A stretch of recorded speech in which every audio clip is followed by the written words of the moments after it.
Disgraced Theranos founder Elizabeth Holmes was sentenced to 135 months in prison for defrauding investors in her blood testing company.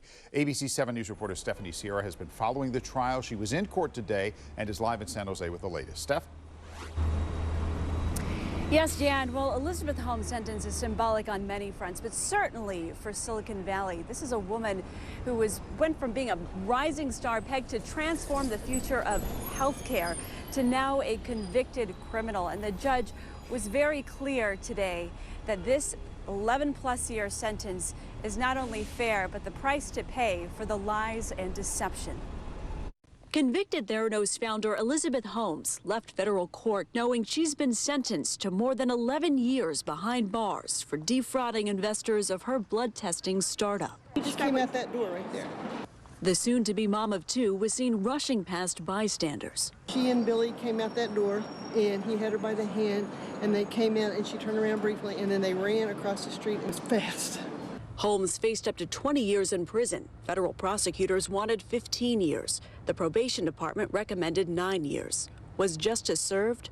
I think it's a very tough case, and yeah, she got what she deserved, I think. I do. The sentence seems long. I think coming into it, I thought it would be more like 5 to 7. It seems harsh. Judge Edward Davila says he thought long and hard about his decision, taking into account both sides, everything from the more than 130 letters sent in to support Holmes to her own gross misrepresentation and lies that spanned 5 years. Courtroom sketches show Holmes took the stand in tears, saying she takes full responsibility for the company's failures, and for years she's been in deep pain for what she did.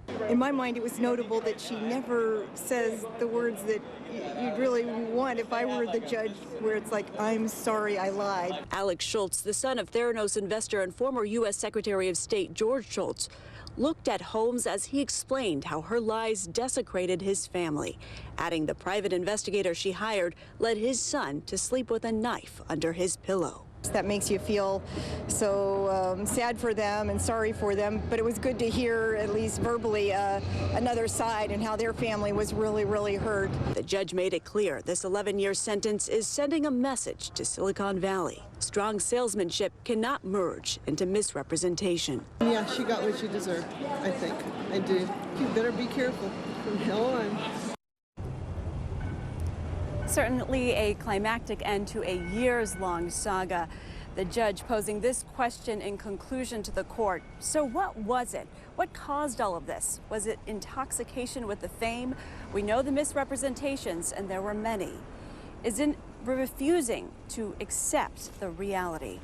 And we do know the reality for Silicon Valley now is that misrepresentation in any form will not be tolerated, as we saw with this strict sentence. Holmes is due to appear in prison in April of next year, but that may be delayed in terms of the timeline, depending on the appeal process from her defense team.